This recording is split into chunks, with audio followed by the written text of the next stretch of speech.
Our session. Today we're going to be chatting about disclosure and reporting of abuse against older adults. And this is hosted by the Core Alberta Elder Abuse Awareness group here. So first I'll start us off with a land acknowledgement. In the spirit of our journey to promote reconciliation, we'd like to honor the truth of the shared history and acknowledge the many First Nations, Métis, and Inuit who've lived in and cared for these lands for generations. We're grateful for the traditional knowledge keepers and elders who are still with us today, and for those who have gone before us. And myself, I'm tuning in from Calgary, also known as Mohkinstsis. So I'd like to acknowledge the traditional territories of the Blackfoot Confederacy, including the Piikani, Kainai, and Siksika nations, as well as the Yahe Nakota, including the Chiniki, Bearspaw, and Goodstoney nations, and the Tsuut'ina. I'd also like to acknowledge that I'm tuning in from Métis Regions 5 and 6, and that our group is representing folks tuning in from a variety of different places across Alberta and Turtle Island. So we'd like to acknowledge our the traditional nations of those areas and those lands. So just some housekeeping. Please keep yourself muted while we're going. We will have some different question times there. Feel free to raise your hand or give a reaction or put your questions in the chat. Oh, sorry. Sorry, I apologize. To put your questions in the chat, and we will spend some time to answer your questions there. And as mentioned, we will be recording this, and I'll put it up on Core Alberta and share the link when it's up with you, as well as we'll put it on our YouTube Elder Abuse playlist on the Healthy Aging Alberta YouTube. This is hosted by the Core Alberta Elder Abuse group. So our group is in the Core Alberta platform, and we share resources in that group. You can see our past resources we've shared or other recordings. We have many different recordings on elder abuse in there. We also host a few events every year. So this is our first one of 2025, but we will have another one on June 10th, I believe, for World Elder Abuse Awareness Day. So that is posted in there, and you can come join us then.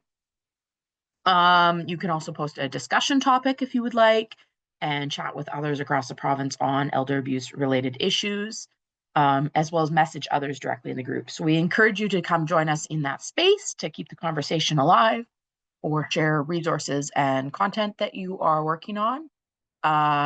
We do have a variety of us in this room right now. I think we have our whole team here. So we have Amanda Migney, Elizabeth Lai, Charlene Sitar, Megan Westland, and Jane Atkins. And that is our elder abuse group, the group leads that help coordinate this content. And then I'm going to pass it over to Amanda, who's going to introduce our special group today, or our special presenter. Good afternoon, everyone. Welcome. Thank you for joining us. I have the pleasure of introducing our speaker today, Christine Walsh. Christine is a professor at the Faculty of Social Work, University of Calgary. In her community-based, action-oriented, and arts-informed research, she partners with community-based agencies to understand the lives of individuals who are impacted by interpersonal violence, poverty, housing insecurity, and homelessness, and social isolation exclusion. Her research centers the voices of marginalized populations, including older adults experience violence. Christine aims to create the necessary knowledge base to inform policy and program development to improve the health and social well-being of vulnerable members of society. And Christine is also joining us. She is on sabbatical, so she is joining us from Ontario today. Welcome, Christine, and I will let you take it away. Thank you for the kind introduction. I'm just gonna share my screen. Kind introduction and the invitation to present to you today. I feel a little bit intimidated because as a researcher, I know something about the topic, but as most of you are practitioners, I think your depth of understanding of the topic is greater than mine. So happy to have a discussion about anything that piques your interest or anything that you have to share as we go through this.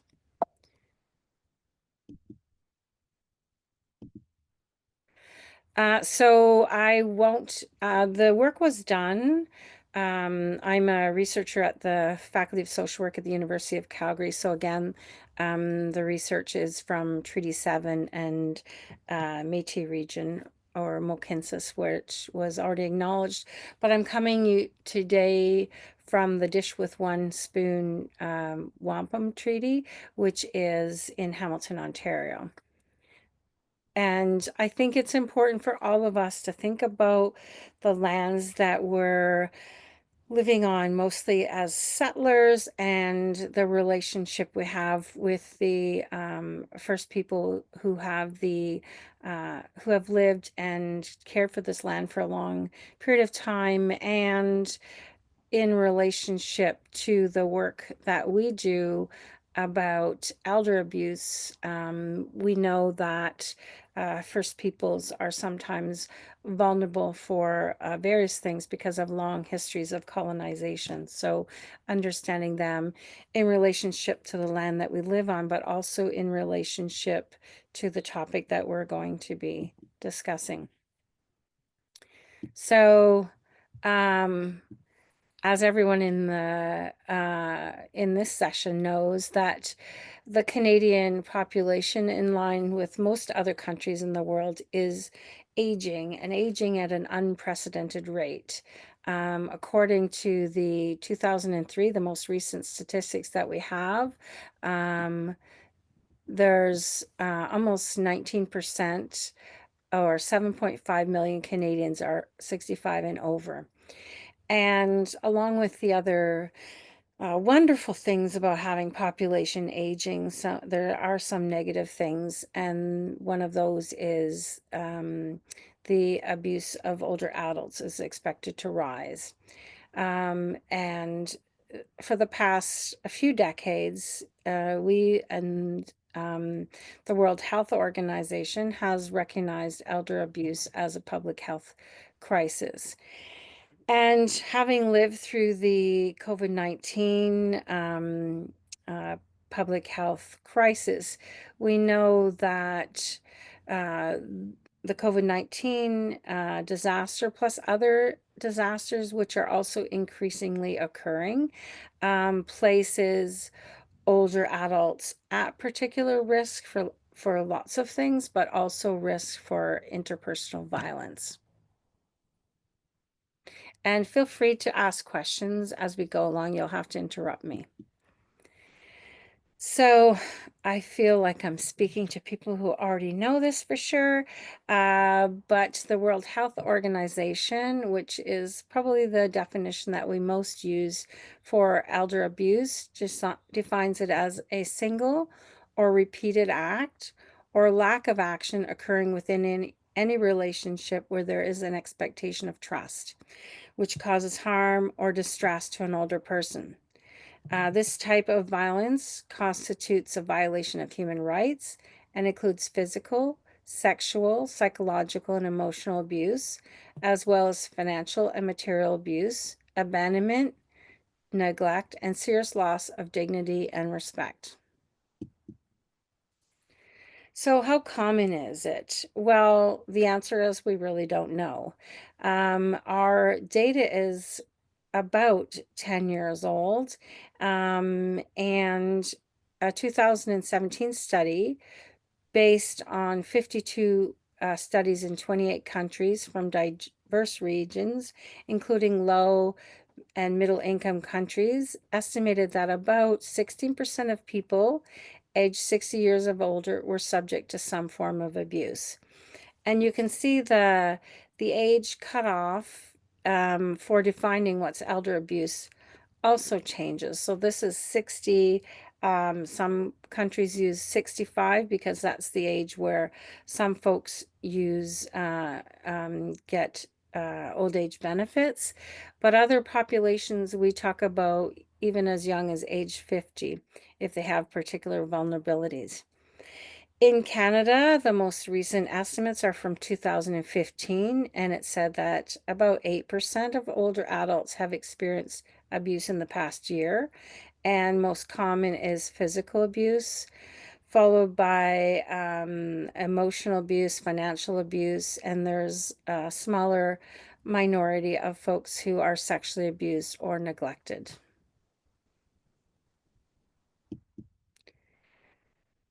We also know that these numbers are underestimates because there's lots of things that prevent people from disclosing abuse, and that's really what we're going to focus on today.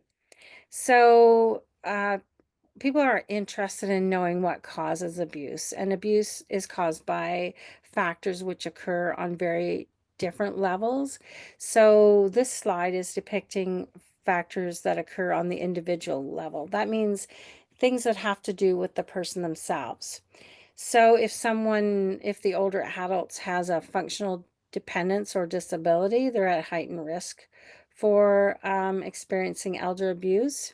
If they have poor physical and or mental health, that also places them at a higher risk than those who don't have those impairments. If they have cognitive impairment or dementia, and if they're low income or socioeconomic status. So those are things about the older adults themselves. But we know there's also things about the perpetrators. So those are the folks that inflict abuse against older adults. The individual level factors in those cases are mental illness, substance abuse. For example, the opioid crisis is associated with a 25 to 35% increase in elder abuse cases. And that can include involving theft of medication, financial exploitation, and physical abuse. We also know that if abusers are dependent on the older adults for emotional support, financial support, housing, or other assistance, it sets up a scenario where abuse can occur as well. And abuse most often occurs in relationships. And so here are some other relationship risk factors. We know that most of the perpetrators of abuse against older adults are spouses and partners that account for about 31%, or adult children, about the same percentage. And these family disharmony or conflictual relationships can be a result of some change in the status of the relationship. So, for example, a parent becoming having cognitive impairment, or it can be long-standing conflictual interpersonal relationships between spouses or children, for example.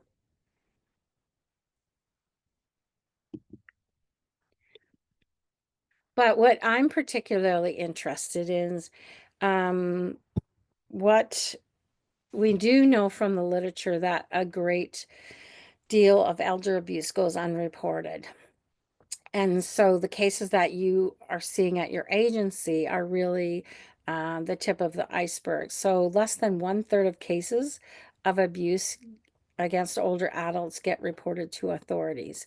And we don't have a lot of data on really what the exact estimate of those that don't report, but the folks that you are seeing for assistance are really the tip of the iceberg. So some of my recent work has really been looking at what are the factors relating to why people don't report. So again, it's a complex set of circumstances. It's linked to how how individuals, families, communities, and society understand abuse against older adults, and also the role of that ageism plays in society. So, for example, with the COVID-19 circumstance that we all went through, you could see that the way older adults were portrayed in society were, you could see the strains of ageism, and less value were placed on older adults. And that really was demonstrated during the pandemic.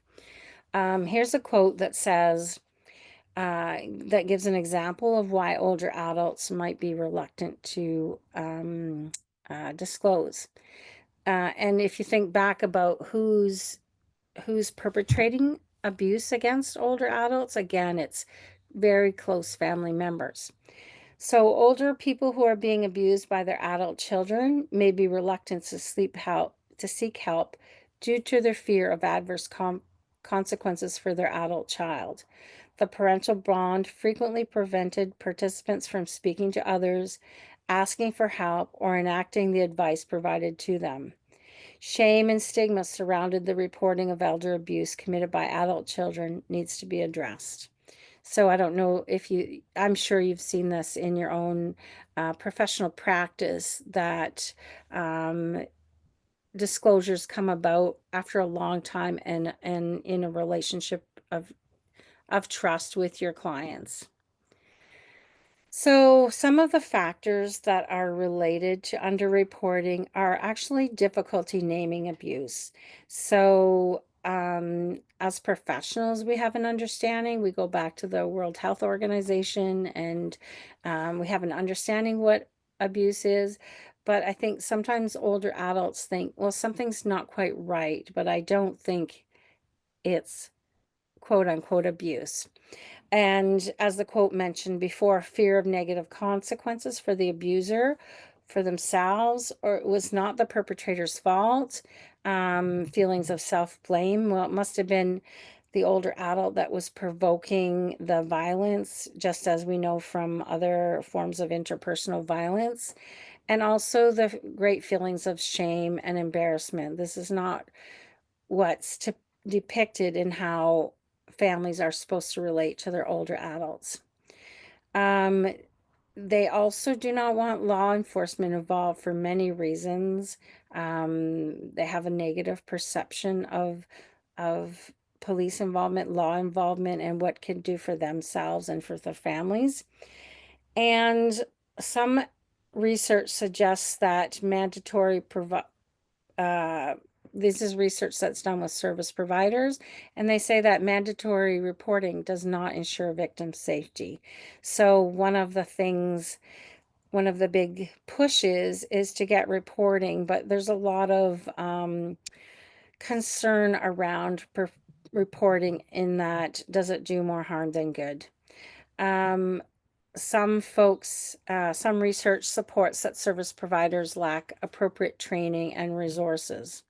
And as you know, throughout Alberta, different communities have different access to resources. Some communities are quite well resourced in terms of providing support for older adults in general, or older adults who have been victims of abuse, and some, the resources are very limited. So one of the things that my colleagues and I did is a study on what is the disclosure and reporting, what are the barriers on the disclosure and reporting of abuse against older adults. So we know from the literature that few older adults report, but we don't know why they don't report. And this was a study that was funded by the Prairie Action Foundation. It was done in Manitoba, Saskatchewan, and Alberta. The background is that we know there's very little research in the area. It's not utter reporting, it's underreporting of abuse as it occurs in older adults in the community. And we also know that reporting is a key to disrupting the cycle of violence and to facilitate older adults to get the appropriate services, and to help us as researchers and as clinicians to understand the many reasons and contexts why older adults, their family and service providers not disclose, because if they're not disclosing, we can't provide the kinds of services they need. We need this information on the barriers and facilitators to report and disclose, to develop the kind of recommendations, the practices, and the policies to improve approaches for intervention for community residing older adults. So trying to get at what's the understory for why older adults and their families and caregivers aren't reporting abuse. So what we did is called a mixed method study, asking service providers, perhaps even some folks in the room, and older adults about, so it was service providers who worked in the field of elder abuse, and it was older adults who had experienced elder abuse, and asked them what were the barriers and facilitators to disclosing. And as I mentioned, it's a team of academics and student researchers in Manitoba, Saskatchewan, Alberta. And we also had an advisory committee consisting of service providers from each of the three provinces. So, as you might be aware, this is a very challenging topic. It's very sensitive, and it's difficult to engage people in this topic. So fortunately for Alberta, we got the sample that we were intending to. We talked to 10 older adults who had been who had experienced abuse. In Saskatchewan, they weren't able to recruit any older adults. And in Manitoba, the 5 they recruited were family members of older adults. So I think in some ways, and also in Alberta, we were able to recruit 10 service providers, whereas Saskatchewan and Manitoba could recruit less. So I think this says something for the folks in the room, because there is considerable interest and ability in terms of elder abuse in Alberta. It's a conversation that's happening.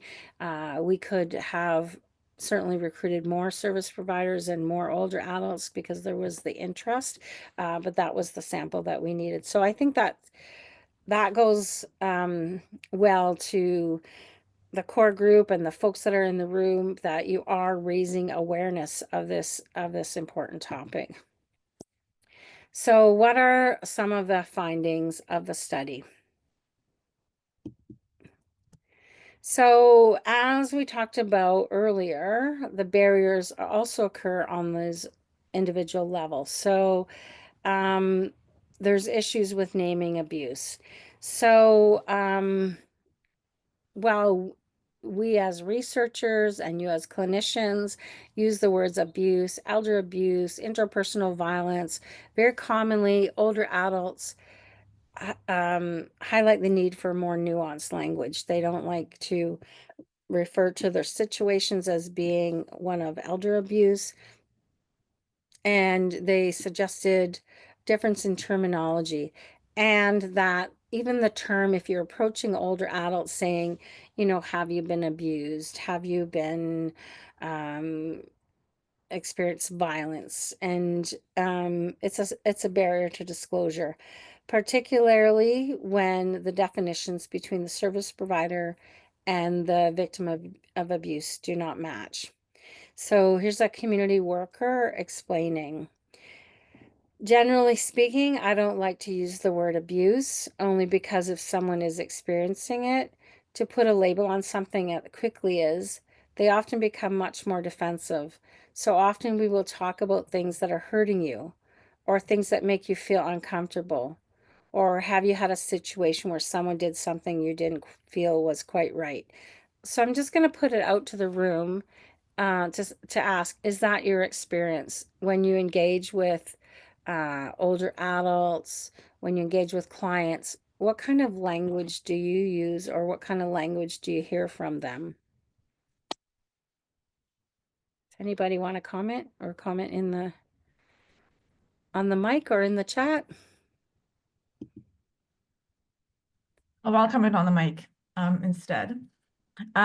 So I work a lot with ethnocultural communities, and I'm very mindful of the power of words, and using language like elder abuse when translated to their own languages really comes across as very, I mean, it is stigmatized, but it comes across as very scary. They're concerned about the shame, the stigma, the talk that could be happening in the community if they were to express and disclose these things. And so what I do use is I ask them what preferred words they would use to express the experience of being mistreated. And usually I talk to them about unhealthy relationships as they grow older. And I find that they're more open to those kind of conversations than the word elder abuse. So I actually avoid it entirely. Yeah, does anybody else want to comment?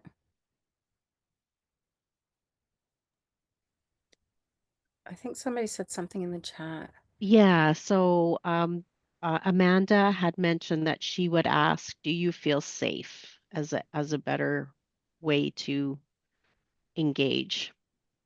Yeah, in some of the research that I've done, especially with different ethnocultural communities, it seemed the word respect was a way to get at those kinds of feelings. And interesting that you mentioned it. I think it's Dr. Rose was the first comment. I was at another study that I work on with, which is older immigrant adults in across Canada, and it's not about abuse, it's about social isolation. And there was a number of service providers there, and the topic of elder abuse came up, and the service providers who were represented various cities, regions across Canada said older adults are not going to say that. It's going to take them a long time to actually disclose what's happening to them as abusive, and not just as sort of family relations. And actually, this brings up the next point. So they said abuse is minimized or normalized. So older adults tend to minimize or normalize abusive behaviors. Others are worse off or in need of more services themselves. It's nothing that I can't handle. An older adult share how he reframes abuse as disrespect because he doesn't want to bring trouble into his family's life. By framing abuse as disrespect or an uncomfortable situation that had to be tolerated or endured, older adults again minimized it or normalized it. Anybody have an experience of that they want to share?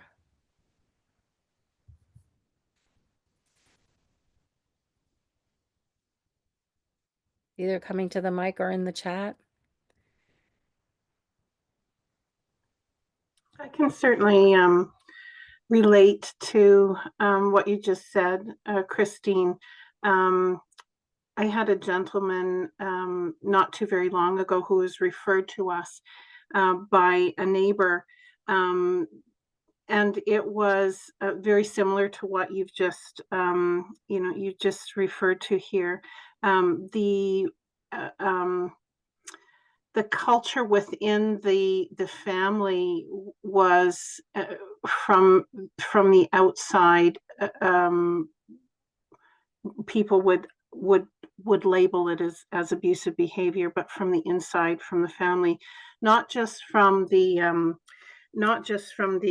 perspective of the older gentleman, that he would say that it was disrespectful behavior within the family, but he also expressed that this was a back and forth kind of disrespect that happened within the family dynamic. So he also took a level of accountability or blame, if you will, for that kind of family culture taking place within that dynamic. So from the outside looking in, it was horrifying and abusive and not something that most people would want to have happen to them. But from his perspective, it was just how the family operated.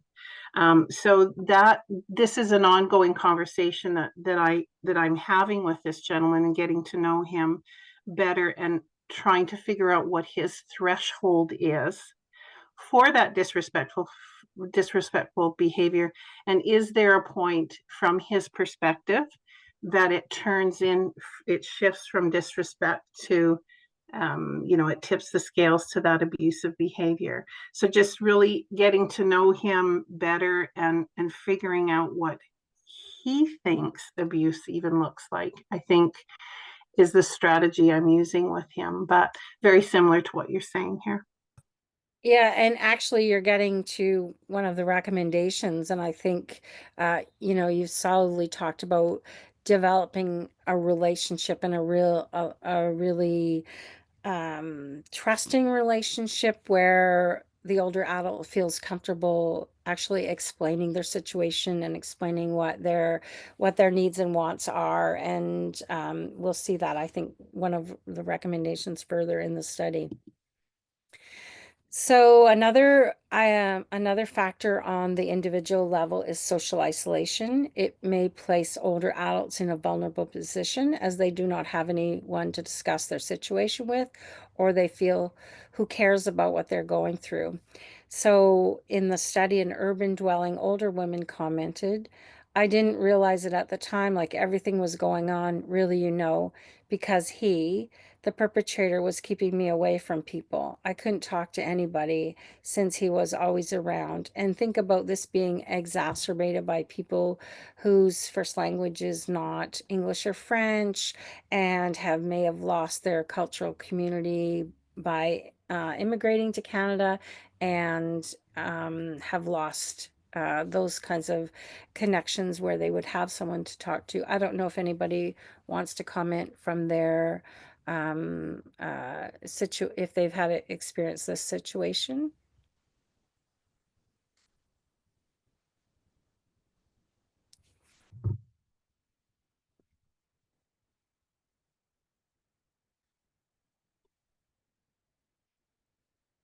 One of the things I'll say is back to that study where we're looking at older immigrant adults in terms of social isolation. And some of the questions do ask about how in their family relations. And sometimes, although it's not geared at all for questions about elder abuse, sometimes they hint on things that might be considered in that realm. But since that wasn't what we were exploring, we don't have the data on that. But you can see that is another barrier to reporting. Anybody want to comment, or should I move along? Okay. So we've heard of this on the interpersonal level, the desire to protect the perpetrator. In many cases, older adults do not want to disclose the abuse out of fear that the person abusing them may potentially face consequences or harsh judgment for their actions. So one of the service providers shared that one client said, "I don't want to get my grandson in trouble, but I want this to stop." So you can see that this person is faced with this real dilemma about understanding it's abusive, but but wanting to protect their grandson. An older adult residing in a rural area shared she did not want to report her adult daughter, explaining that she has two daughters at home and I couldn't see her being homeless and them being put into childcare because she was really good with her kids. It was just, she was mean to me. Has anybody experienced this in their practice that they'd want to share? I can certainly share that these are all situations that I've encountered over the years in working with elder abuse. I think too, a strategy that I use is helping the older adult understand that reporting and working through the situation does not always result in the perpetrator, being getting into trouble. So this is a process of finding a solution to what the identified problem might look like for the older adult, not what it looks like for me, but for what the problem might look like for the older adult, and helping them understand that this does not necessarily mean that the other person, the perpetrator, will get into trouble. This is a process where we can maybe even help assist the perpetrator in developing skills and getting some assessments and help that they might need as well. Well, here's another example of knowing what the recommendation is before I present it to you. So yeah, I think that's, I think your point about understanding what the problem is from the perspective of the older adult, understanding what the solution might be from their perspective, and understanding it doesn't necessarily lead to those really harsh things that we, you know, that those kind of things that we that are out there, like they'll be in jail, they'll be all those kinds of things, they'll be homeless. And the other important point that we'll see later on is these relationships are important, and what can be done to preserve them, but make sure older adults are well. So on the systemic level, the complexity of reporting process and the lack of appropriate services. So as we know, if you want to enter into the legal reporting processes, is very challenging, especially for older adults who may lack, actually the word's not capacity, who may lack the ability to really move through the system. Service providers cited the need for older adults to make many phone calls to different agencies, fill out long, complicated forms, communicate with law enforcement, the court system, and lawyers as a daunting process that required a lot of time and energy. As a home care case manager explained, having been through trying to report an abuse case, I cannot imagine a senior going through that and knowing where to go next, what to do, and who to talk to. I think the process would be difficult to them.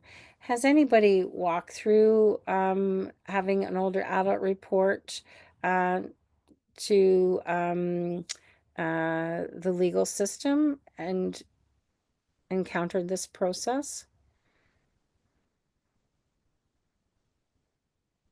Anybody want to share that? Well, I certainly want to, because you'll find, Christine, that I am the mouthpiece of the group.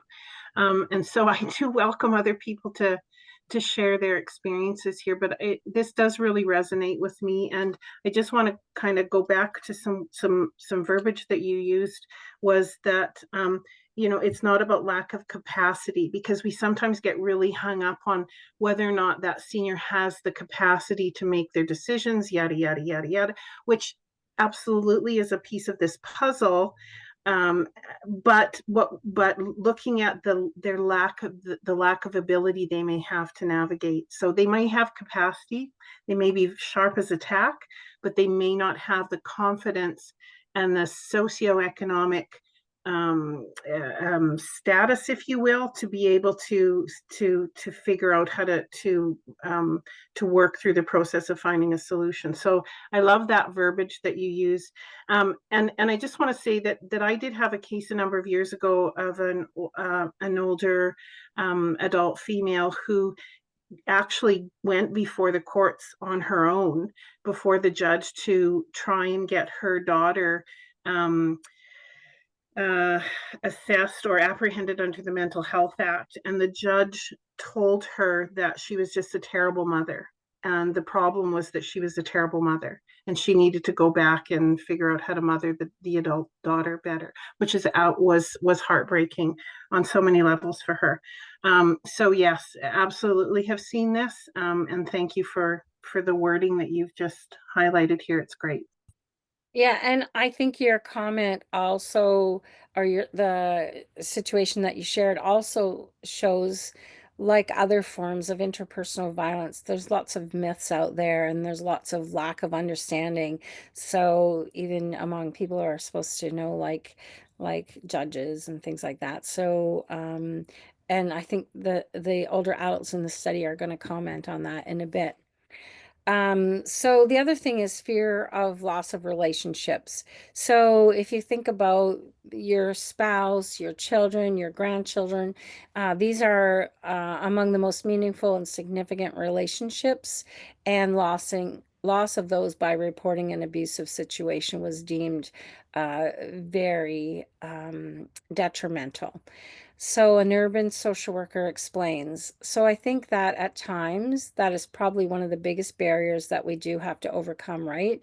Because the individual is considered the 30 to 50 years of the relationship, the fear of retaliation, being isolated, losing connections through that individual, and at the end of the day, not wanting that individual to be in trouble.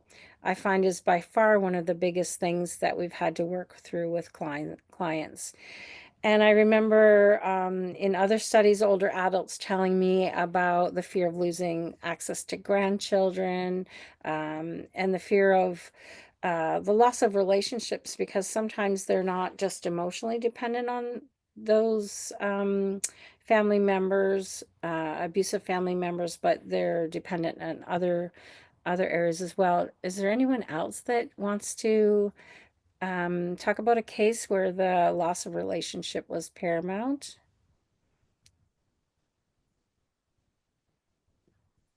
I'm working with a client right now, and um, that's a big factor in her continuing to give money to the person causing harm, is because she wants to maintain that relationship with her grandchildren. So it's either one or the other. She keeps giving money to this person, or there's no grandchildren in her life. So that's the trade-off. So yeah, this is definitely a big factor in several of my cases. Yeah, and you can see just how complicated it is because, these are multi-layered complexities of relationships, and um, being a clinician in this field is not easy. On the interpersonal level, there's also the fear of safety following disclosure. Study respondents noted a hesitancy among older adults to report abuse due to the underlying fear that their situation will be exacerbated and potentially worsening if they choose to do so. An older adult shared that she initially did not want to report because she did not want to worsen the harm, and this fear persisted even after she had left her home and entered a safe house. You are scared to go anywhere. When I would first go down to the safe house, even when I was getting familiar with it, I was absolutely terrified to take that step out the door. After I got home, I was okay, but I was scared to talk to people. And I think this is an older adult who was uh, victimized by her spouse. So we could see this is not uncommon in abuse that happens at other ages, not just an older adult. Did anyone want to comment on this from your perspective?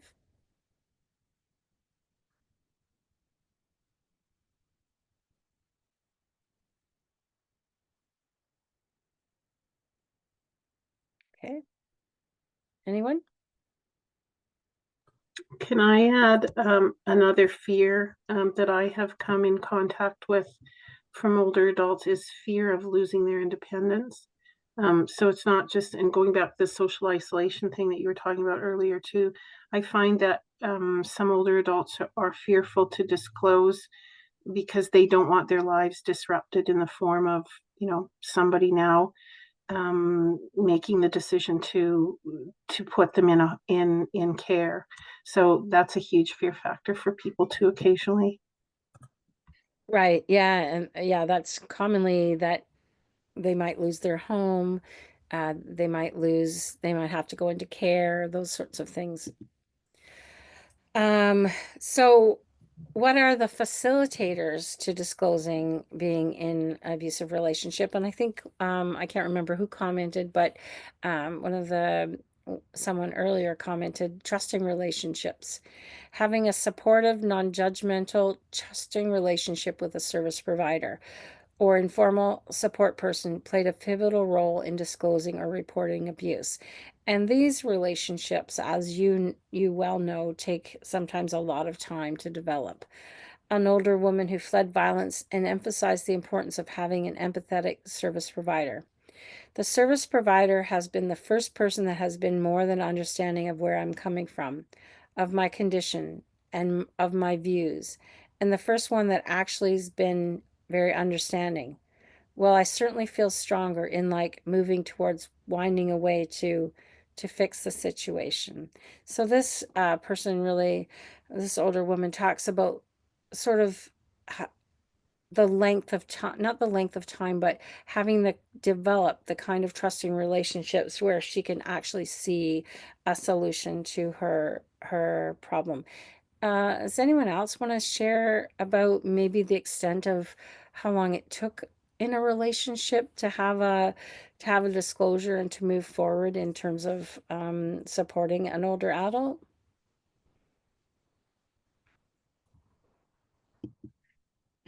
Hi, Christine. I think your point about, um, that the length of time, I've done a few presentations on, how to support folks that are that they are suspecting maybe going through old or through elder abuse or some form of or the other.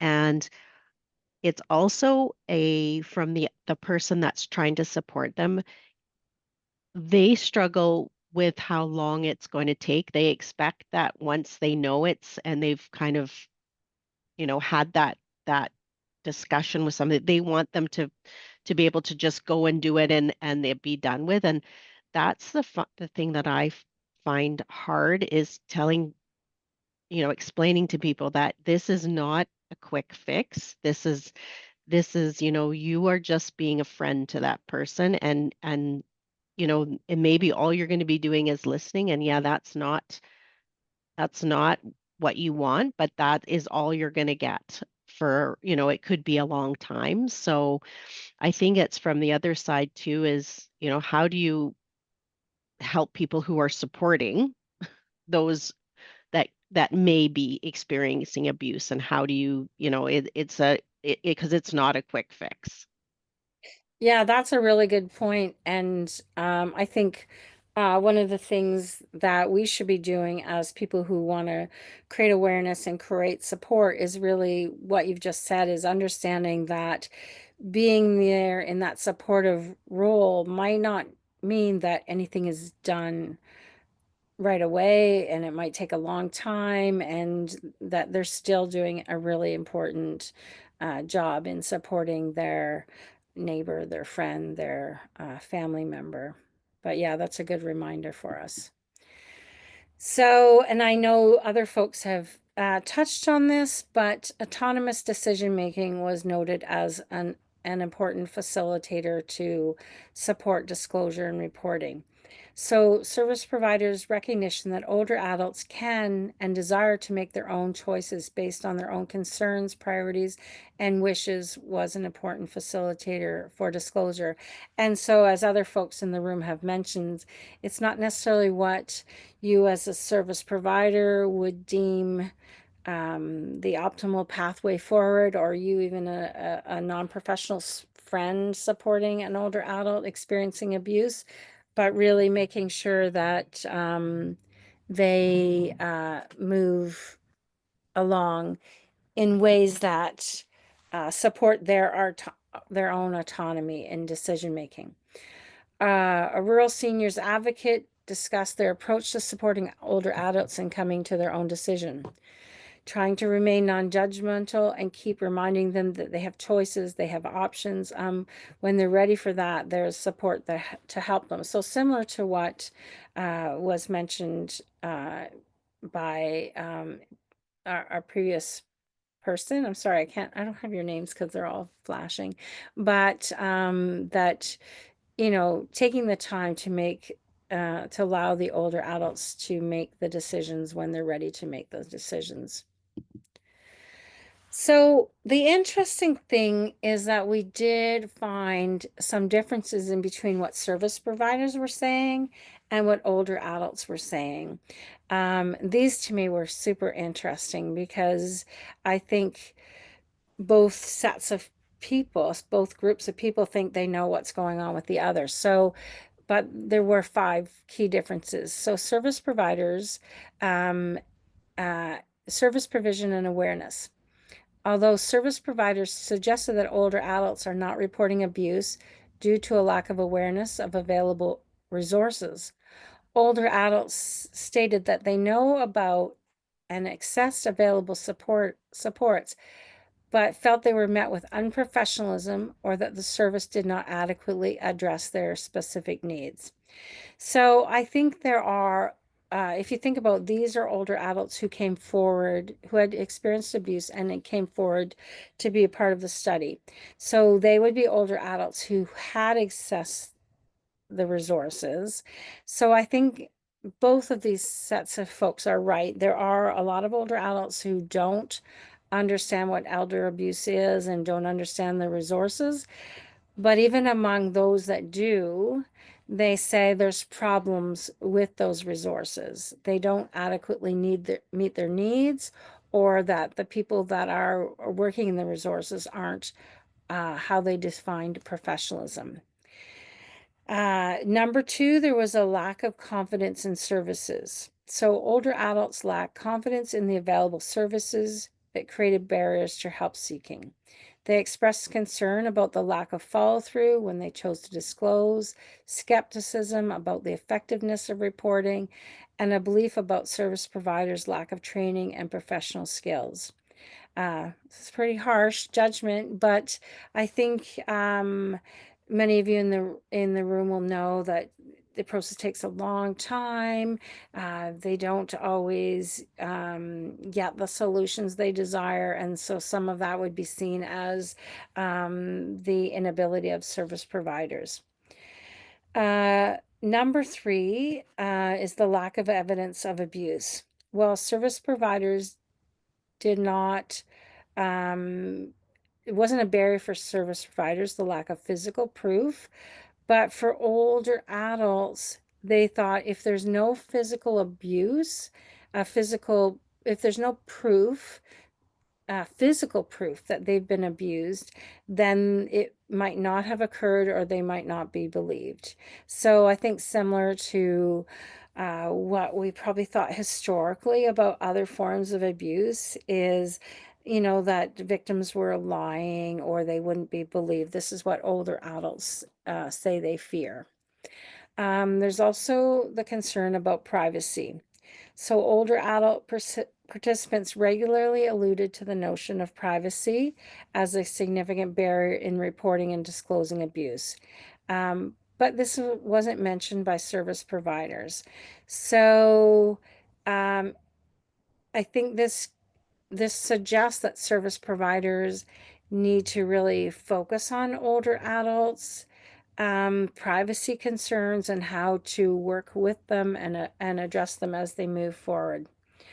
The other thing that was mentioned by service providers was the capacity of older adults.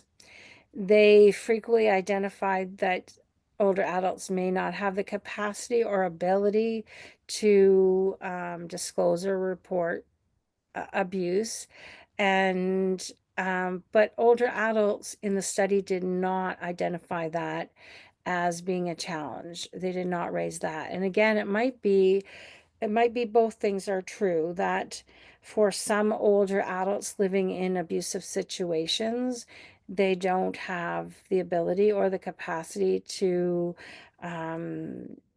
make those kinds of disclosures, but a lot of older adults have the capacity and choose not to make those disclosures. So I wonder if any of this is surprising to anyone. It was a bit surprising to us, I think. Any comments?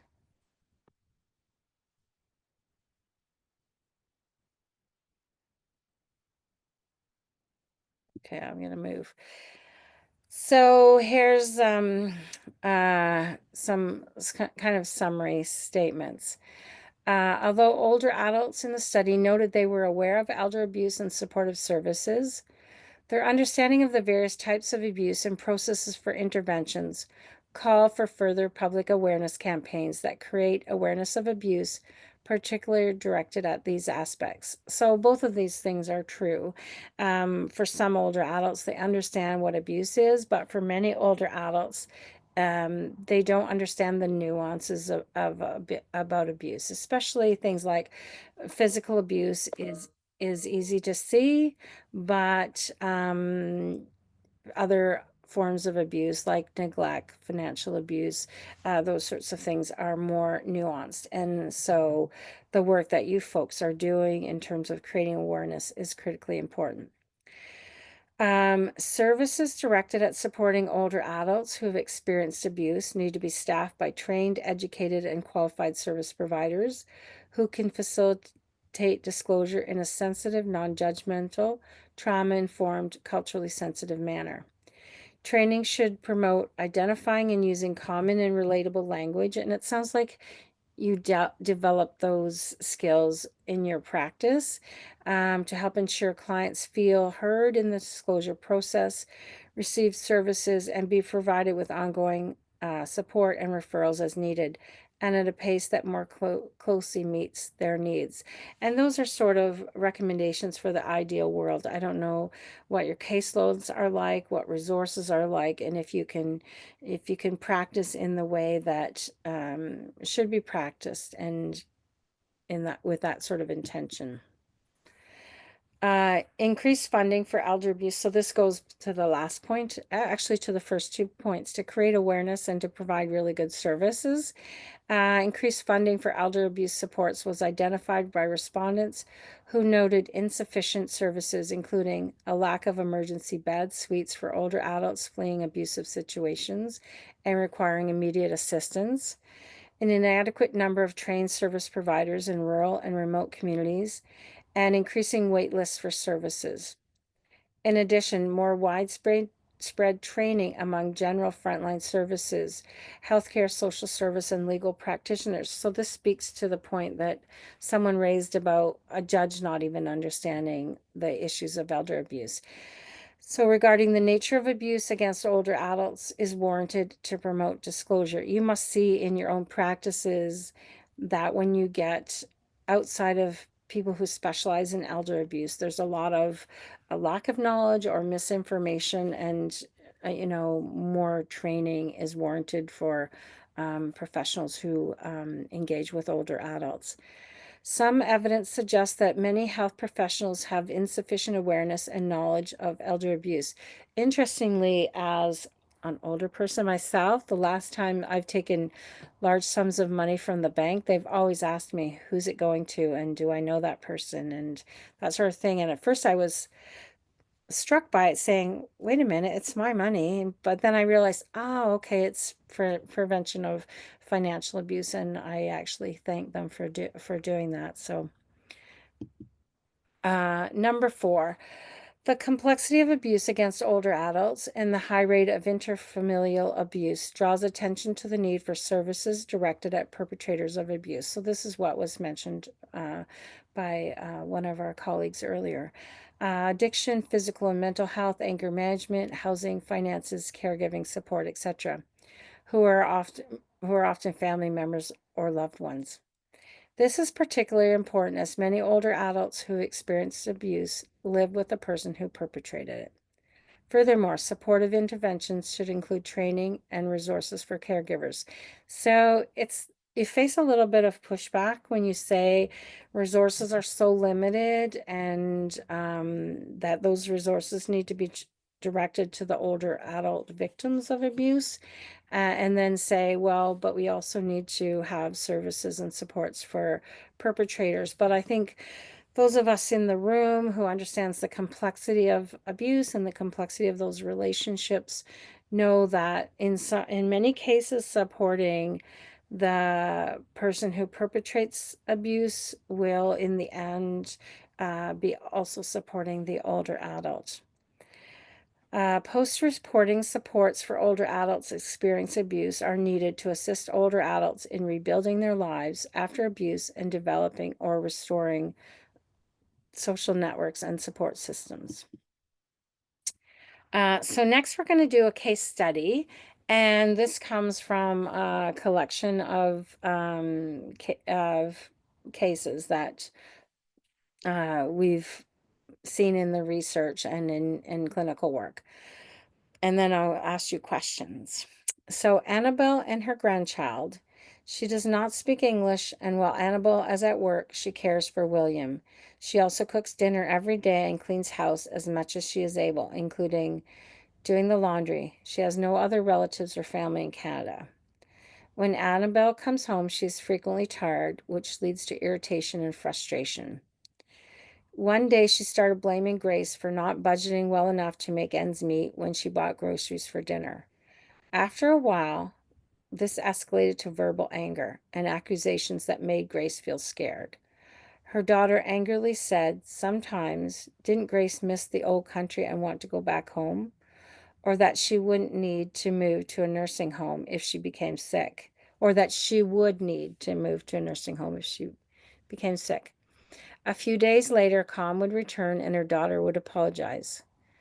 Nevertheless, Grace lived on eggshells, feeling that her daughter's temper would result in physical abuse. So just some thoughts about this case study. Now I did all the work so far, so now you guys have to comment.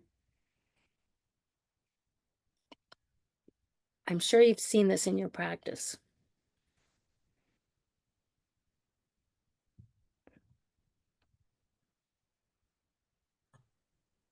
So I'll start off the conversation, and please build on it, folks. So at first glance, this would require someone, I would think, who is close to Grace to potentially connect with her and ask her how she feels about the situation. If Grace disclosed to them what Grace would like to do, if anything, at this particular time, just to kind of generate that conversation to see if Grace was comfortable with reporting. I think that would be the first step, which leads me to, what I feel is important is that everybody in community understands what elder abuse looks like and knows how to appropriately enter into a conversation with someone who's experiencing it. So I'll start that off.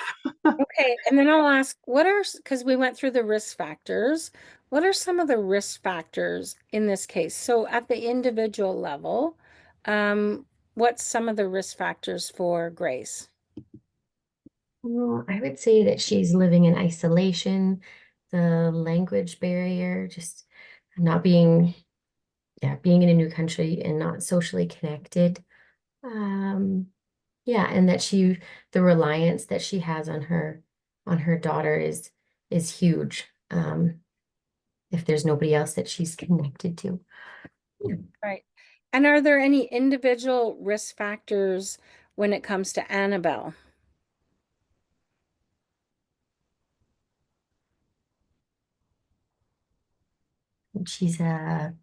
I'm just reading over it again, but it looks like she's a single mother. And if she could be suffering from caregiver burnout too, so connecting her to resources that would, like financial supports, see if she's getting everything she can get would have a domino effect and support Grace as well.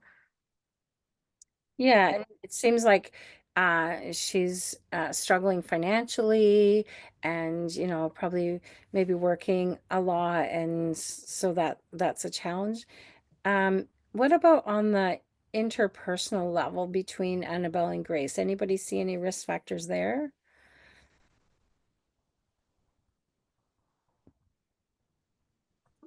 I think there's definitely a power imbalance here. With the daughter seems to have she for obvious indicators. As she's younger, she's bringing in the money. She's working. So there's that power and control dynamic that's happening there. Sorry, go ahead. Oh, I was going to say, according to some of the things that we've talked about, what are some, reporting Annabelle could put William at risk and bring in other agencies. Yeah, because is presumably a young child. And so that's the fear of having authorities involved. What other fears might Grace have? I think we talked about it just a couple of slides ago. Someone mentioned it. I think she would feel like she would be put in a nursing home. So there's that fear that she would be put away into something that she's completely not, that is foreign to her, even probably culturally, that, you stay together. And so the thought of her being put somewhere and left without her family at all would be a huge factor for her, and her fear of being away from Annabelle and her grandchild. Or even fear of going back home when she likely doesn't have the supports there. Anything Yeah. else that's ringing for anyone?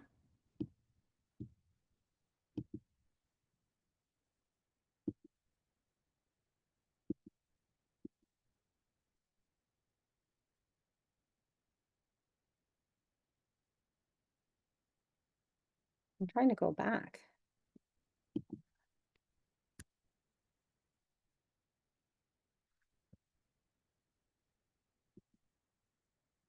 Okay, I'm going to try to find, it's on the slide, but I can't go back.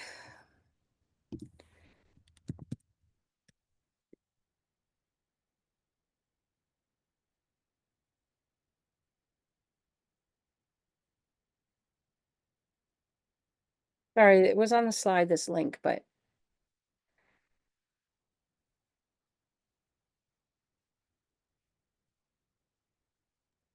I'm going to show you this one little, when we finish the study, one of the things is to raise awareness.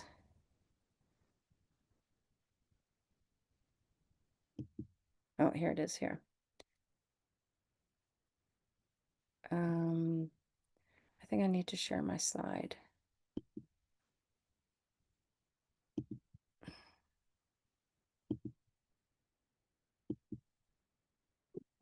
Sometimes.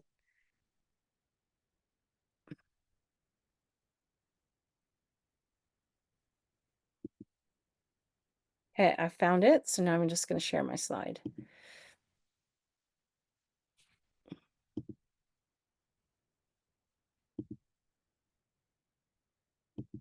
So this is just a little video that we've done of the study, and it's a little animation that talks about telling, disclosing, and reporting. Sometimes we have trouble recognizing abuse, especially of older people in our lives. Of course, everyone has the right to be safe and free from abuse or neglect. As friends, family, neighbors, and community, we can help. We can encourage people to talk about elder abuse. And it starts with recognizing the signs.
Christine, we seem to have lost sound.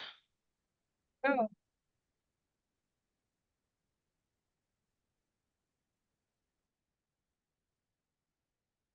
can you hear it now? No. No. Did you share it with the audio, with the video audio when you hit share? The audio is on it. But when you went to your share settings, did you click optimize for video? Maybe I didn't.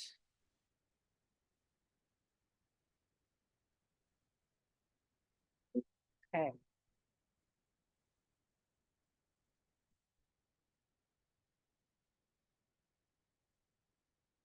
Yes. So if I'm just going to try to share again, but let me see what I have to do. Sorry about this. Just to the right-hand side in that share screen panel.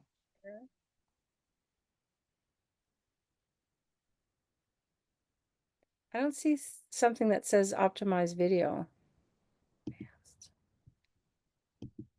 Okay, it said I put on computer audio. Maybe that will work. If not, I'll just send, no, that's not working.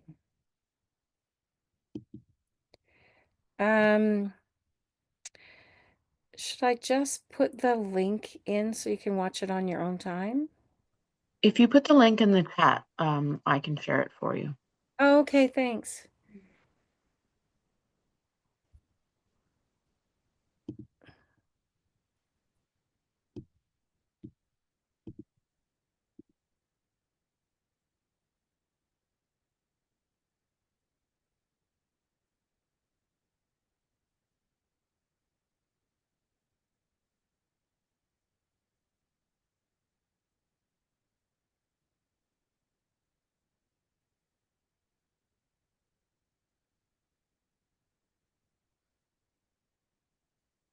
Okay, I've sent it.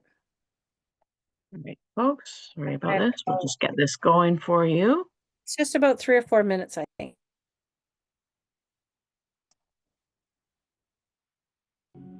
Sometimes we have trouble recognizing abuse, especially of older people in our lives. Of course, everyone has the right to be safe and free from abuse or neglect. As friends, family, neighbors, and community, we can help. We can encourage people to talk about elder abuse. And it starts with recognizing the signs.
If you are an older adult experiencing abuse or neglect, or if you know an older adult experiencing abuse or neglect, talk to your neighbor, friend, spiritual advisor, family member, doctor, nurse, someone. Anyone you trust. Talking to someone is the most important step to getting help. Abuse is never right. Recognize the signs. People are here to help.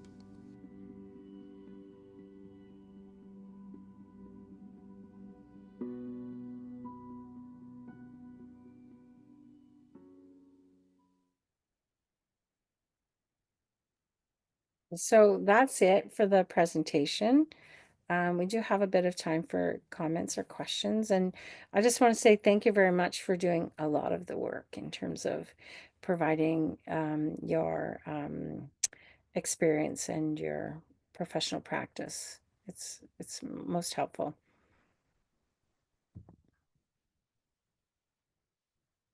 Any final questions or comments?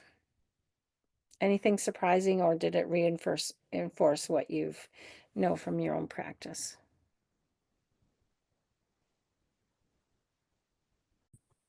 I think there were some really good things that that you pointed out, Christine, with this is even though many of us, I think, have seen much of the commonalities of what you've shared with us today within the work that we do, but just some of the verbiage around how you describe things, you know, like someone may lack capacity, but we have to look at it as maybe the lack of ability to navigate the process. So I thought that language was really helpful. And when you showed the 5 common understandings or misunderstandings, I can't remember what you called them.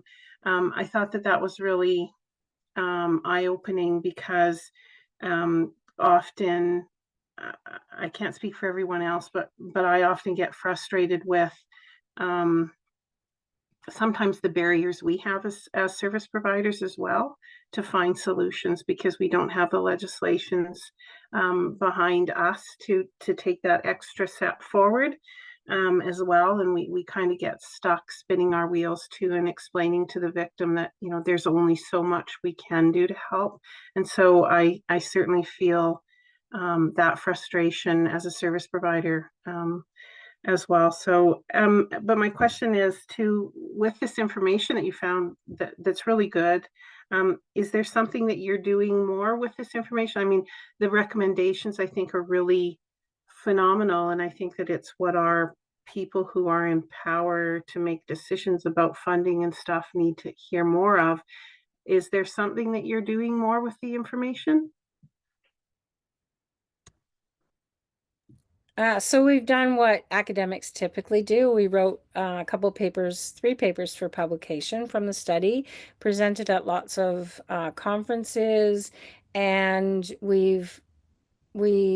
in the project, we were really mindful that we partnered with service providers who worked in the field in each of the provinces, so they have the information and they can directly put it into practice. And so we've kind of done that piece, but we're not experts at implementing recommendations into policies or practice, but we've put the information out there for the people that do have that expertise. That's great. Thank you very much for sharing today. And you're one of the groups that does have that expertise. So if there's any things that you've gleaned that can help your own practice, that's the intent of this study.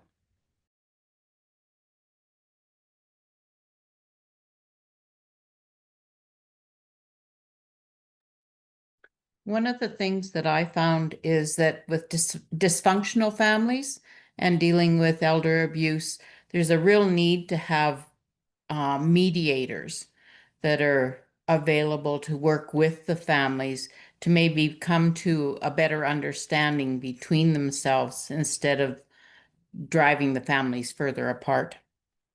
And I would probably say that's with all our families. We probably need at some point some mediators to be not so emotionally involved in the situation to allow us to come together in a better way.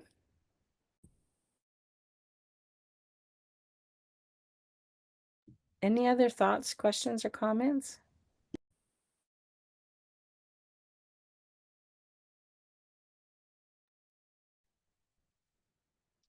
I also found your, I think it was the tensions between what the advisor or the service groups are providing you in the study, and then the older adults. I thought that was quite interesting to show that they're, what we're perceiving when we're helping and what they're perceiving from the other end of that help is quite interesting, and I found that quite helpful. And like, yeah, there, we have to be mindful of sitting in that person's shoes somewhat, of some of the things they may be going through. So that I think was quite eye-opening to me, to just that they're, what we may be seeing is we're providing everything is maybe not what the older adult is seeing. So that was quite interesting. Yeah, and I think about older adults who live across, because we did interview people across Alberta and in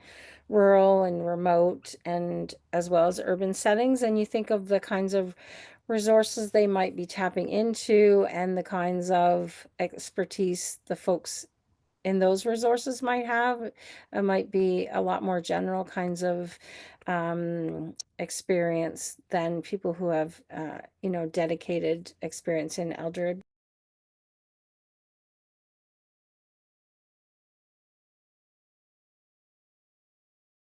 Well, thanks everyone for coming, and I really appreciate the opportunity, mostly to hear from you. And it's always kind of interesting when you do a study and it really resonates with what's out there in the field, and that's important.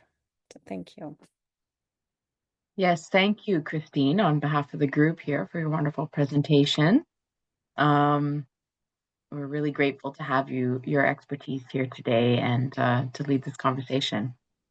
So thank you. And for everybody else still lingering, so we will send out the video recording after, so you can watch it again if you want, or you can share it. I put our playlist in the chat there if you wanted to catch some of our past events. I also put our And post survey if you want to let us know other topics, and join us on the 10th of June. We'd love And to see you. also, sorry, that the little animated thing you saw has been translated to different languages. So, and it's That's on that website. So it's hosted by the Elder Abuse Council in Manitoba. So it's you could use it in your own work if needed. And I think, do you have a copy? You have a copy of the publication as well, right? mm. Okay, thanks everyone.